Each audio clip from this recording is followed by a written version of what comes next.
யோசிச்சு பாருமா. இதில் தெரியுது நம்ம இன்னமும் திரும்பவும் தான் யூ டோன்ட் டேக் ரெஸ்பான்சிபிலிட்டி. அது சொல்லுவாங்க.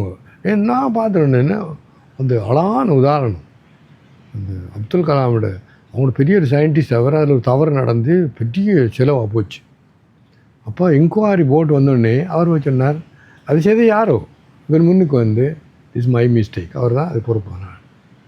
அவங்களுக்கு எல்லாருக்கும் தெரியுமா, நான் இப்போ என்ன பண்ணுறது விட்டாங்க பாருங்கள். அதான் முன்னுக்கு போய் செல் ரைட்ஸ் ஐ டேக் ரெஸ்பான்சிபிலிட்டி. ஓகேயா? அப்போ எனது மகிழ்ச்சிக்கு நானே போகிறேன். இது பெரிய மந்திரம். எனக்கு தேங்க்யூ மகேஸ்வர ஐயா, அவர் தான் இந்த டாபிக் எனக்கு கொடுத்தார். என்ன பாரு, நான் தொடங்கினது பகவத்கீதையிலே இருக்குது. மனப்பிரசாத சௌமியத்துவம், சோர்வடையாமல் குழப்பமடையாமல் குதூகலத்தில் அமைதியாயிருப்பது. ஆனால் இது மூணும் வரும். இது சோர்வு வரும், குழப்பம் வரும், துக்கம் என்றதானே அர்த்தம்.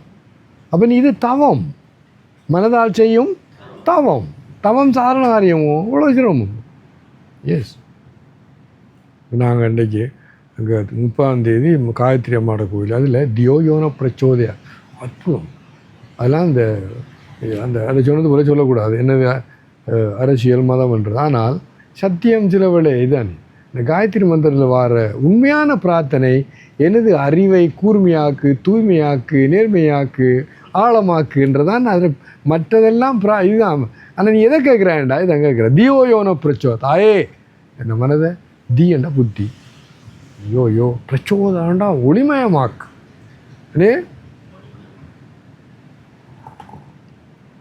தியோ யோனோ பிரச்சோதயா. நான் அடுத்த சிலோட அதை மட்டும் சொல்கிறேன், மற்ற மூணுக்கு இருக்குது. ஸோ நான் என்ன சொல்கிறீங்க? எஸ், நல்லா யோசிச்சு பாருங்க. ஏன் இது தவம்ண்டா, யார் உண்மையிலேயே இந்த மகிழ்ச்சியாக இருப்பதாகிய தவத்தை செய்து கொண்டிருந்தா அவனை சுற்றி எல்லாம் வரும். என்ன ஒரு புன்னையை பூத்த முகத்தை பார்க்க அவன்கிட்ட போனால் சந்தேகமாக இருக்கு. பார்த்தீங்களா, அவன்கிட்ட போவாங்க ஒரு மகிழ்ச்சியா, திருப்தியா, இல்லை இதாக போல அவங்கள்ட்ட ஆக்கள் போவாங்க. ஏன்? அது வெரி ரேர் குவாலிட்டி. ஏன்னா மிச்சம் அபூர்வமான குவாலிட்டி. தேங்க்யூ. அப்போ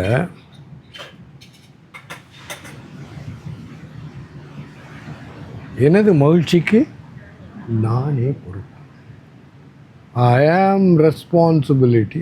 சரியா? My responsibility, my happiness is my responsibility. அதை பார்க்கணும். My happiness is my responsibility. ரெண்டு number. My happiness, not your happiness. My happiness. நீ எல்லாரையும் சிரிக்கப்பட முடியுமா? என்ன பொம்பளை சிரிச்சா போதும், போயில விரிச்சா போதும். அந்த ஊரில் இன்னொரு பழக்கம் தெரியும் உங்களுக்கு, அதிகமாக சிரிக்காது, அள வண்டி வரும். எனக்கு உண்டு முழங்குறல. இப்போ நாங்கள் இப்போ மாஸ்டரன் பகல் முழுக்க சிரிக்கிறேன், அப்போ இரவு முழுக்க அளவணும் இல்லையா? நாங்கள் இது எந்த மக்கு சொல்லி கொடுத்தது? நான் ஒன்று நான் சொல்கிறேன், ஓடுதையும் கிடையாது. ஆனந்த ஸ்வரூபம் நீ. அதில் ஒரு வெளிப்பாடு மகிழ்ச்சி, அதில் ஒரு வெளிப்பாடு சிரிப்பு, இன்னொரு வெளிப்பாடு இசுமாயில். முன்னாடி முழுசாலை முழுசுரா அதை எப்படி சொல்கிறா நீ? ஆகவே இதானது. நான் அந்த குழந்தைகளுக்கு ரெபல்ன்னு சொன்னேன்.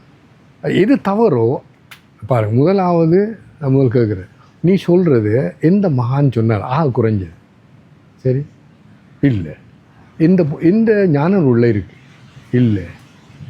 அப்போ ஒத்துக்கொள்ள முடியாது. உரைகள் வேணும். என்ன வேணும்? இப்போ நான் சொல்கிறேன் என்ன, மற்றும் தொடர்பாடு எவன்கொள் பிறப்பறுக்கல் உற்றார்க்கு உடம்பும் மிகை. இந்த உடம்பே ஒரு பாரம். எதுக்கு? அந்த வீடு போயிட்டு தேடுறது. எனக்கு திருக்குறள் தான் கோட் பண்ணுறேன் இல்லை. நெருநல் உணர்வன் நின்றில்லை என்னும் பெருமை விடத்தி உலகம் திருக்குறள் இருக்குது. உறங்குவது போலும் சாக்காடு உறங்கி விழுப்பது போலும் பிறப்பு திருக்குறள் இருக்குது. நான் சொல்லுவேன், உண்ட அந்த என்னது துடக்கு அப்புறம் இந்த இது மிச்சம் மோசம், அதாவது சிரிக்காதன்னு சொல்கிறாங்கல்ல, உடனே நடக்க விட்ருவாங்க. கூட சிரிக்காதா, அள வண்டி வரும். அது யார் சொன்னா? எனக்கு விளங்கலை, உங்களுக்கு விளங்குதா? கஷ்டப்படுறேன் சொல்லுங்க. அதுதானே அம்மா, அதுதானே கவலைப்படுறது பழக்கம், பயப்படுறது பழக்கம், பிசினியாக இருக்குது. இது இருக்குது, என்னோட மூளையில் இருக்கான். பிசினியாக இருக்கிறது பழக்கம், முயற்சி செய்யாமல் சோம்பலாக இருக்கிறது பழக்கம்.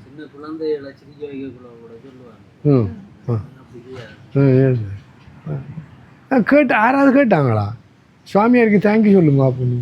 அப்போது அரை வாயத்தோட சொல்கிறாங்க. எனக்கு பிடிக்கும். நான் சொல்லி பாருங்க, நான் சிரிச்சு கொண்டே உண்மையில் சில இரவில் இவரே ஏதோ சொல்லி விட்டார் அன்னைக்கு. நான் ரூமில் சிரிச்சு நினைச்சிருச்சேன். ஒரு நேரம் இல்லை, அதான் ஏன் அது என்ன பொங்கி வருது மகிழ்ச்சி. அது திரும்ப பாருங்க, சச்சி சித்த ஆனந்தம், ஆனந்தத்திலிருந்து வந்து ஆனந்தத்தை நீ போய்கொண்டிருக்காண்டா, நீ என் பொடிமா, நீ உன்ற பேரே ஆனந்தம், சச்சித ஆனந்தம்னு சொல்லு, ஆனந்தம்னு சொல்லு. அப்போ இது ஆகவே என்ற ரத்பம் நீ சொல்கிறத சொல்லிட்டு போ. எனது மகிழ்ச்சிக்கு நானே பொறுப்பு. ஏன் அதனால் நீ ஒன்றும் செய்ய முடியாது. ட்ரை பண்ணி பார்ப்போம். என்ன நீங்கள் இப்போ எனக்கு முட்டைக்காளி வேண்டியது, அதுவும் எனக்கு நீண்ட அஞ்சந்தோஷம் வச்சிருச்சு கொண்டிருக்காய் என்ன, அதுவும் நான் பொறாமல் சிரிக்க என்னம்மா நீ அப்படி இருந்தேன்னா எனக்கு சந்தோஷம். சரிதானே? Hello no. ஸோ அடுத்தது இறைவனுக்கு எதிராக செய்யும் பாவம். அவரே இதில் இருக்கு inexorable joy of God is the manifestation of the world. சுவாமி சிவானந்தோட வாக்கியம் இது. ஒரு அடக்க முடியாத ஆனந்தம் தானா இந்த உலகம் தானே பிறந்தோம். அப்போ அந்த ஆனந்தத்திலிருந்து பிறந்த உலகம் துக்கம் அப்படியா இருக்கும்? அது உன்னால், இந்த மொக்குத்தனத்தால், பியூர் இடியசி. அதான் சொல்ல என்னது இந்த வடிகாட்டின முட்டாள், சாதாரண முட்டாள்னு சொல்லலை.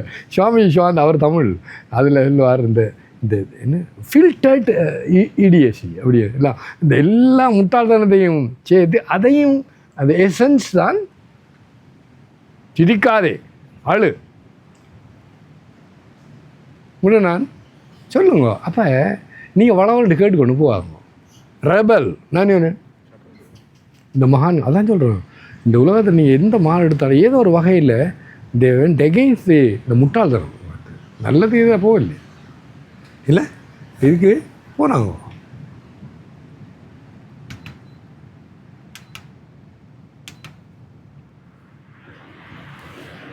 கிட்ட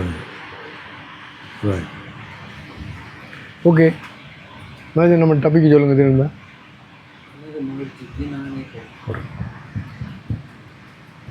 கட்டுப்படி சொல்கிறீங்க. ஏன் தெரியுமா? நான் பொறுப்பெடுக்க மாட்டேன். என்ன நீ பார்த்தீங்களா அந்த பொறுப்பெல்லாம் எல்லாம் எடுக்க முடியாது. பார்த்தீங்களா ரவுண்ட் அடிச்சு வந்தீங்கண்டா சொல்லி பாருங்கள் ஏதாவது. நான் அதெல்லாம் பொறுப்பெல்லாம் எடுக்க முடியும் என்ன சொல்லுவோம். அடின்ற மகிழ்ச்சிக்கு அது பொறுப்பு இல்லையோ ஆனால் எடுக்க மாட்டேன். என்ன முன்ன மகிழ்ச்சி இல்லாத கிராண்ட் ஃபாதர் என்றாலும் பரவாயில்ல, பொறுப்பு நான் எடுக்க மாட்டேன். என்ன சொல்கிறேன் கிளியர் நம்ம இது என்ன பொறுப்புன்ற வார்த்தை வந்துட்டு அது மகிழ்ச்சியாக இருக்கட்டும். நோ, நான் கிட்டத்தட்ட 24 வருஷம் அந்த குருநாதர் ஆசிரமத்தில் சேவை செய்து கொண்டிருந்தேன். அந்த ஒன்று பார்த்தேன், டேக்கிங் ரெஸ்பான்சிபிலிட்டி. எஸ் சாமி, ஐ வில் டூ இட். இல்லை கோர்ட்டுக்கு போயிருக்கேன், இந்த பெரிய பெரிய ஆஃபீஸுக்கெல்லாம் போயிருக்கேன், இல்லை போலீஸ் ஸ்டேஷனுக்கெல்லாம் வந்து ஆசிரமத்துக்காக சரி அவன் சொல்லுவான் போய் discuss about this and settle. அப்போது நான் கோர்ட்டுக்கு போயிருந்தது இதெல்லாம். எஸ், அப்போ ஏன் டேக் ரெஸ்பான்சிபிலிட்டி. அடுத்தது நீ ஒரு காரியத்தை செய்கிறதுக்கு பொறுப்படுத்தேன்டா உண்ட பரிணாமம் பல வகையில் முன்னேறும். இப்போ அப்பாட்ட நான் சொன்னேன், அப்பா ஃபோட்டோ ஒன்று எடுத்து அந்த என்ன கரையானா முந்த நாள் எடுத்து இவர்கிட்ட இருக்க அனுப்பினேன். இப்போ அப்பா அந்த பொண்ணு பார்க்கல, திரும்ப எடுத்து போட்டு அப்பா அஞ்சாருங்கோ இந்த இருக்குது காட்டி அவர் உடனே பொறுப்படுத்திட்டார். பொறுப்பெடுப்பாருன்னு படி தான் சொன்னது. ஆனால் மற்றவங்கெல்லாம் நோ. ஏனெண்டா நல்லா சொல்லுங்க, நீ இந்த கவலை இதை பொறுப்பெடுக்காமல் நீ இருக்கிற மாதிரி செத்து தொலைச்சேண்டா இதை விட மோசமான பிறவியும் மோசமான சூழலும் உனக்கு வரும். எச்சரிக்கை. என்ன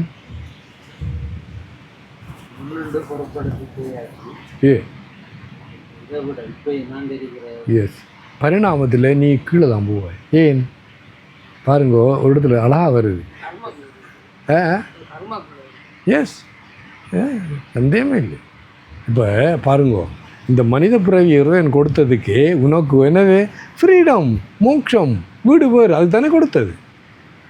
அந்த ரெஸ்பான்சிபிலிட்டி நீ ஸ்கர்ட்டிங் த ரெஸ்பான்சிபிலிட்டி. அதை நீ அவர்கிட்ட என்ன நடக்க போகுது. ஸோ கேட்கலாம் நிறைய நீங்கள் பாரு, நல்லா உங்களோட மனதிலே யோசிச்சு பாருங்கள். ஒரு ரெஸ்பான்சிபிலிட்டி முன்னு போகிறான் அவன். நான் புறப்படுத்திட்டு அதை நிறைவேற்றி கொண்டிருக்கான். அப்போ அவனோட உடல் நலம், மனநலம், புத்தி நலம், இல்லை சமூக நலம், உலக நலம். என் பெருமானே மகனே, God bless you, take responsibility. எனக்கு குரு நான் நிறைய சொல்லுங்க. ஒரு இந்த டெஸ்க்டாப் பப்ளிஷிங் ஒரு கம்ப்யூட்டர் ரேஸ் பண்ணிட்டாங்க. அதுக்கு படிக்க போகணும் டெல்லி. அது 200 துறைகள் இருக்காங்க. அதில் 10 பேர் நம்ம ஏஜ் கிட்டத்தட்ட ஒரு 30 வயதுக்குள்ளே இருக்காங்க.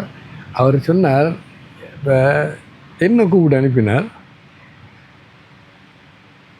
முதல்ல சொன்னார், I not going to ask you whether to go or not, you are going to Delhi to study என்று சொல்லி போட்டு எஸ் சொன்னார். நான் உன்னை கூப்பிடாமல் 10 பேரை கூப்பிடுறேன். நாங்களாம் துறவிகள் எல்லாம் படிக்கிறதுக்காக வந்து நாங்கள் எல்லாம் சன்னியாசி.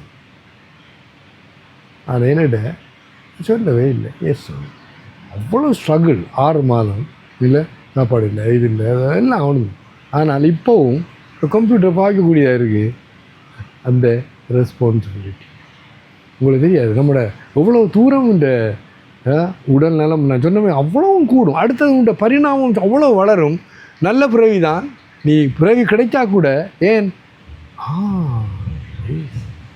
இந்த உலகத்தில் முந்தின எல்லாரும் டேக்கிங் ரெஸ்பான்சிபிலிட்டி. ஸோ மகிழ்ச்சி அதுதான் பாருங்களேன். அது இந்த உலகத்தில் உண்மையிலே எல்லா உயிர்களின் நோக்கம் மகிழ்ச்சி. சொல்லுங்க. ஆனால் நீ சொன்ன மாதிரி மகிழ்ச்சி இயற்கையாக இருந்தோம். நான் என்ன இயற்கையிலே இருக்குது. இந்த பறவைகள் பாடுது இல்லை. ஒரு நாள் எனக்கு நல்ல ஞாபகம். எங்கள் குருநாதர் 5:45 காலங்காலத்தில் வந்து 15 நிமிஷம் சத்சங்கம் செய்வார்.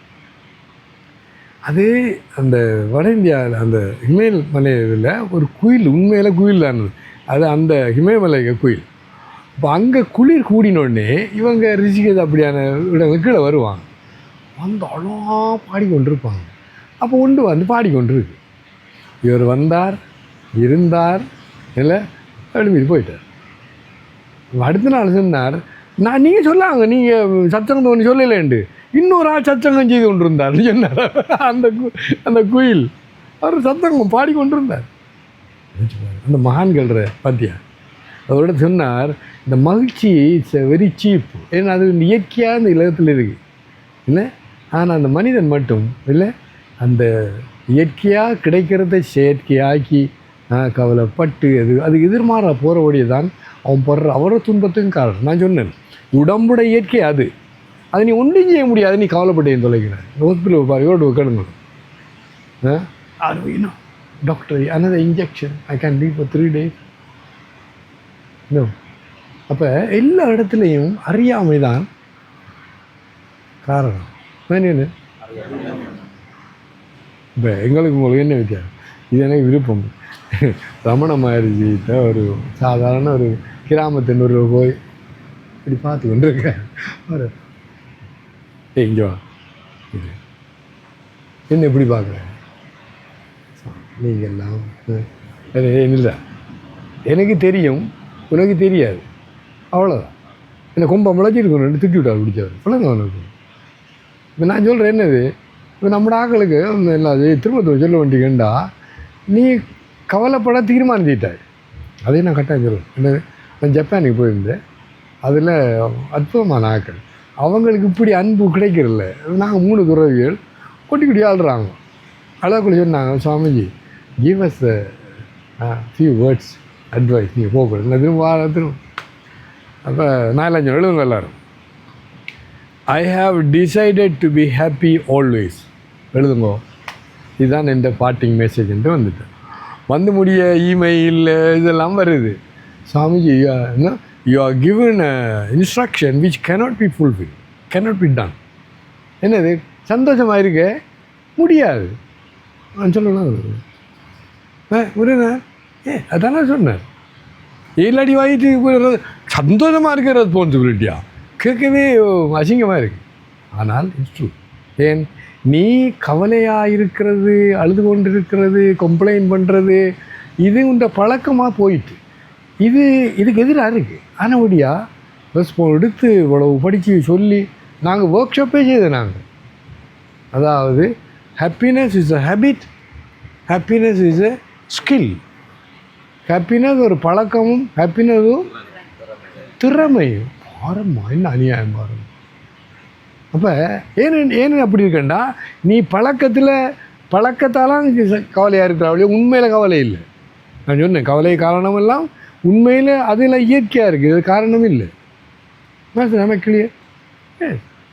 அப்போ ஸ்கில் என்னென்னா இல்லை, நீ அதுக்கு முயற்சி பண்ணி இப்படி செய்து துக்கம் பாருங்க. நான் சொன்னேன் எண்ணங்கள் கொண்டு வருது, துக்கமான எண்ணம், அதை பாருணும். நான் எண்ணம் இல்லை, நான் உடம்பு இல்லை, நான் புத்தி இல்லை, நான் சாட்சி, நான் ஆனந்தம், நான் சச்சிதானந்தம். நான் ஆனந்தத்திலிருந்து பிறந்து ஆனந்தத்திலிருந்து ஆனந்தத்தை நோக்கி போய்கொண்டிருக்கிறேன். தூங்குறார் ஐயா, அவர் ஆனந்தத்தில் தூக்கம் சரியா? ஸோ இப்போ நான் பகவத்கீதையை கோட் பண்ணி எனக்கு இல்லை, இது மனதால் செய்கிற தவம். எனக்கு போல் விளங்குறதில்லை. இந்த நல்ல காரியம் எல்லாம் தவம், கெட்ட காரியம் ஒன்றும் தவம் இல்லை. நீ செய்கிற அவ்வளோ அட்டூழியம் எல்லாம் செய்துட்டு போ. Very simple. இவங்க 2 இழுத்து போகிறது வெரி கஷ்டமா இல்லை? திட்டுறது கஷ்டமா, கோபப்படுறது கஷ்டமா? சொல்ல பாருங்க, ஒன்றும் இல்லை. ஆனால் அன்போட வார்த்தை சொல்கிறது, தன்னை அடக்கி கொள்வது, மன்னிக்கிறது, பொறுமையாக இருக்கிறது, இவ்வளோ சிறப்பாக. அதில் ஒரு வெங்கடேச சுவாமிஜி ஒரு ஏன் நல்லதுக்கு எல்லாம் ஏன் கஷ்டமாக இருக்குது என்னட்டு சொன்னார். அவர் விளங்கப்படுது. கொஞ்சம் பாருங்க, நம்ம மனிதனாக போன இந்த பிறவிலே முதலாவது மனித பிறவின்னு எடுத்துக்கொள்வோம். சில விட பிறந்திருக்கலாம், நான் போன பிறவியில் பிறந்தது இந்தியா. அப்போ இந்த 84 லட்சம் பிறவிலையும் இயல்பூக்கம் நம்மகிட்ட இருந்தது இவ்வளவு தான். பசி தாகம், அதுக்கு சாப்பிட்டோம், ஏதோ செய்தோம், அப்புறம் தூக்கம், அப்புறம் இனப்பெருக்கம், இவ்வளவு தான் நம்ம செய்து கொண்டு இருந்தோம். இப்போ இது 4 இன்றைக்கு நான் 4 சொன்னேன். சசிக்கிட்டது அன்பு தர்மபாலன், இதுக்கு நீ ஒரு முயற்சியும் செய்ய வேண்டிய அவசியம் முடியுங்கோ இல்லை. இது பெரிய அதிசயம். ஏதோ குழந்தை அடிக்கிறான், அந்த வார்த்தை திரும்ப சொல்ல போகிறேன். இது நம்ம என்ன நினைக்கிற வேண்டாம், இது பெரிய காரியம் இல்லை. இந்த புள்ள கல்யாணம் புள்ள முடிஞ்சிடாரு. புரியுது நம்ம கிளியர். இந்த இன்ஸ்டிங்க்ட் சுய இயல்பூக்கத்துக்கு நீ ஒன்றும் செய்ய வேண்டிய இயற்கையாக இல்லை. ஆனால் இந்த நம்ம கதைச்சு கொண்டிருக்கோம் அத்தனைக்கும் நீ தவம் முயற்சி பண்ணித்தான் உன்ற பரிணாமத்தில் போகலாம். தானாக வர பெரிய அதுதான் சொன்னவர். அப்படி இந்த நல்ல அதெல்லாம் தானாக வரணுமே, வராது. ஏன் நீ இத்தனை பிறவியில் செய்த அவ்வளோ அட்டூழியமும் இல்லை. இப்போ இயற்கையாக உனக்கு இருக்குது. போய் சொல்கிறது, களவு எடுக்கிறது, பிச்சினியாக இருக்குது, அடிக்கிறது, உடைக்கிறது, புறாமப்படுறது, என்னெல்லாம் வசிங்கமோ காம குரோத லோபம் மோகம் மதம் மாற்ற அத்தனையும் வெரி சிம்பிள். புரியல? அப்படி தண்ணி வட்டவாடு என்ன. ஆனால் இதுக்கு எதிராக இல்லை அன்பு, கருணை, கொடை, மன்னித்தல், மகிழ்ச்சியாக இருத்தல் நம்மளோட டாபிக்கு. இதுக்கெல்லாம் நீ தளவு தண்ணு நின்று முயற்சி பண்ணாதான் முடியும். எஸ், எனக்கு ஒரு நான் திரும்ப சொல்கிறேன், பரவாயில்லை. அவன் இழுத்து போட்டான் எனக்கு. போட்டு நான் இந்த பக்கம் திரும்ப கொண்டு மற்றதை உடனே அடித்தான். நான் மயங்கி விழுந்துட்டேன். சின்ன பையன் அவன் ஓடிட்டான். எனக்கு ஒரு நான் அன்றைக்கி என்னை பார்க்க வேண்டும். ஜோக்காக தான் சொல்கிறேன். But a man you are not raise you hand, you do not complaint அவர் சொல்லி கொண்டு இருந்தேன். அவர் சொன்னார், that's very great, I come to bless you. சொன்னார். பாருங்க என்னண்டா இப்போ நீங்கள் அடித்தா நான் அடிக்கிறது என்னோட அப்பா சொல்லுவார், நாய் குலைச்சா நீயும் குலைச்சா உனக்கும் அந்த நாய்க்கும் என்ன வித்தியாசம்? பியூட்டிஃபுல். ஒரு உனக்கு திட்டுறான், நீயும் திட்டினேண்டா, அவன் நாய் நீ என்ன, அவன் கோப்பட்டா நீயும் கோப்பட்டா, உனக்கு என்ன வித்தியாசம்? என்ன விளங்குதா? மன்னிக்க தெரிந்த மனிதனின் உள்ள மாணிக்க கோயிலப்பா. அற்புதம். அப்போ இது சரியான அளவு. இந்த மகிழ்ச்சி, எனது மகிழ்ச்சிக்கு நானே பொறுப்பு. அப்போ இது அசாதாரண விஷயம், மகிழ்ச்சியாக இருக்கிறது. ஐயா எனக்கு அது உண்மையில் விளங்குறதில்ல, மன்னிக்கணும். நான் தொடக்கம் தேவாதன் ஐயா இல்லை கவலைப்படுறது அது ஒன்று, அது பெரிய திரும்ப நான் புலந்தடிக்கணும் சொல்ல போகிறேன். இல்லை கவலைப்படுறது என்ன பெரிய காரியம் தெரியுமோ? இல்லை இல்லை அவ்வளவு. நான் அந்த வீட்டை போனால் ஒரு சொட்டு கண்ணீர் வரல, இல்லை அவன் கல்லு கட்டி மாதிரி இருக்காள். என்னது அப்போ அழுது வரைக்கணும் வேணாம் ஆடாட்டி என்ன ஒன்று பெண் ஒன்று. அதுக்காக தான் நாங்கள் இருந்தது. அது இந்தியாவில் என்ன சொல்கிறது, இந்த பணம் கொடுத்தா ஒப்பாரி பணம் கொடுத்தா ஆக்களை கூப்பிட்டு குளர வைக்க. ஐயோ நீ குளராடி பணம் குடி பண்ணி 1000 பணம் அவன் குளர்றான். கூலிக்கு மாறடி. அங்கேயும் கவலை, அங்கேயும் குளரும். இல்லை இப்போ இது நடந்த ஒரு பெரிய மகன் ஏற்றுட்டான். இவர் அப்பா பிள்ளை இருக்கிறார். என்னோட அந்த பிள்ளை யார் கொடுத்தாரோ அவர் எடுத்துட்டு போயிட்டார். அப்போ கண்டிப்பாக சொன்னார். அவள் ஒய்ஃபும் உயிர் நீ கொடுக்கல. இது பாருங்க, ஒரு தி ப்ராஃபெட் என்ற புத்தகம் இருக்குது, அற்புதம். அதில் children are through you not from you. உன்னிட்டிருந்து குழந்தைகள் பிறந்திருந்தா எல்லா குழந்தையும் அச்சடிக்குமே அப்படியே இருக்கணுமே இல்லையே. ஆகவே நீ அதுக்கு ஒரு ஒரு ஒரு என்ன ஊடகமாக இருந்தாய் ஒழிய நீ பிறக்க வைக்க. அற்புதம். Children are through you.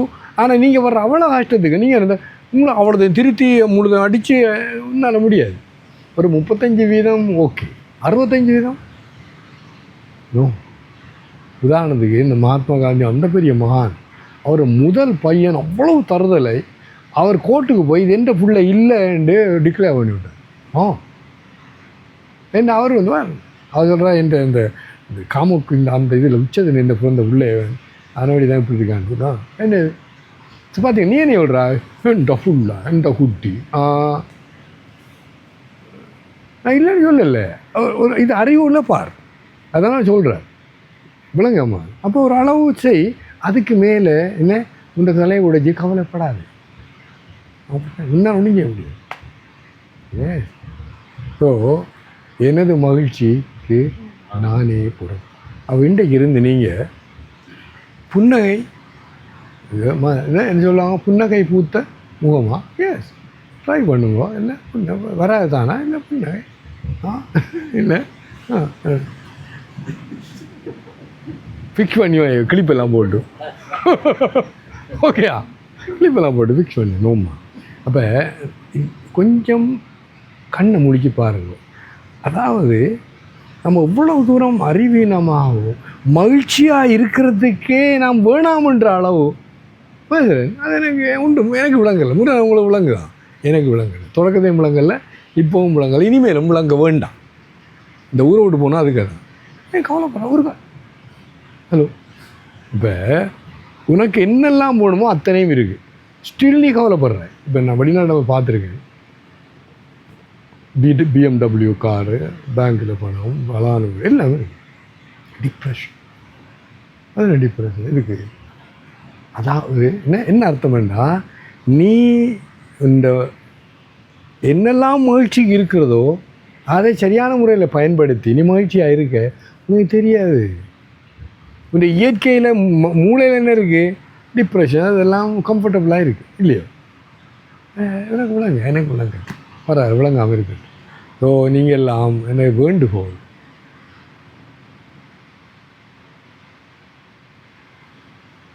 அது திருக்குறள் வருது. உலகத்தோடு ஒட்ட ஒழுகல் பலகற்றும் கல்லான் அறிவிலாதான். அதுக்கு அடுத்த வரி உலகம் என்பது உயர்ந்தோர் மாட்டு. நான் திருக்குறளை கோட் பண்ணலாம். அவங்க இங்கே உலகத்தோடு ஒட்ட ஒழுகலண்டா, ஏய் நீ எல்லாம் உலகம் இல்லை மக்கள். உலகம் என்றால் உயர்ந்தோர், அவங்க மட்டும்தான் உலகம். அதில் 4 பேர் 2 பேர் 4 பேர் இந்த பெரிய ஊரில் ஒரு ஆள் 2 ஆள் இருக்கிறான். அப்போ அவங்க சொல்கிறதான் அவங்கள் தான் உலகம். நீ என்ன சொல்கிறா ஊர் உலகம் என்ன சொல்ற? ஊர் உலகம் நீ சிரிச்சா பொம்பளை பிள்ளைங்க சிரிச்சா, அது என்னது அந்த காலத்தில் கேட்டுனேன், பொம்பளை சிரிச்சா போயிடுது. இப்போ போயிலே இல்லை. ஸோ என்ன பாயிண்ட்டுன்னா, மகிழ்ச்சியாக இருப்பது தான் இறைவனுக்கு. எல்லாம் சத்தான் சொல்லுவோம். எப்பொழுதும் மகிழ்ச்சியாக இருப்பதுவே சொல்லுவோம் இறைவனுக்கு செய்யும் மிக உயர்ந்த பூசை. இது சதைவ பிரசன்ன ரஹனா ஈஸ்வரிக்கு மகான் பூஜா. நான் பஸ்ஸில் போய்கொண்டிருக்கேன், ஒரு மகான்ற வாக்கியம் சில பஸ்ஸில் போட்டிருக்கேன். அதில் இது ஹிந்தியில் இருந்தது 89ஆம் ஆண்டு. இதுதான் இருந்தது. சதைவண்டா எப்பொழுதும் பிரசன்ன ரஹனா. பிரசன்னன்னா நான் சொன்ன மாதிரி குதூகலம் ரஹனா அப்படி இருப்பதே என்னது இறைவனுக்கு செய்யும் மிக சதைவ பிரசன்ன ரஹனா ஈஸ்வருக்கு மகான் கிருப்பா. அதுதான் நீ அவருக்கு கொடுக்குற என்ன இது. நீ என்ன செய்கிறாய்? இப்படி இருந்தாலும் உனக்கு உதவாமல் வேன். அந்த பரம்பொருளுக்கு எதிராக நீ பாவம் செய்கிறாய். ஆகவே உனக்கு இன்னும் கொஞ்சம் நோய், இன்னும் கொஞ்சம் அடி, கொஞ்சம் கொஞ்சம் வறுமை அவனும் அவங்களுக்கு வேண்டாம் இல்லையோ. ஆகவே சதைவ பிரசன்னராக எப்பொழுதும் மகிழ்ச்சியாக இருப்பதுவே இறைவனுக்கு செய்யும் உயர்ந்த பூஜை. சதைவ பிரசன்ன ரகனா ஈஸ்வரிக்கு மகான் பூஜா. சாதாரண பூஜை இல்லை, பெரிய பூஜை. To be ever cheerful is the greatest worship of God. இதை நீங்கள் ஞாபகம் வச்சு இல்லை, இதுக்கு எதிர்மாறாக கவலையும் துக்கமும் குழப்பமும் வரக்குள்ள பெருமான் இல்லை நான் பாவம் செய்கிறேன். அதை பயிற்சி. நம பார்வதி பதே ஹர ஹரமா.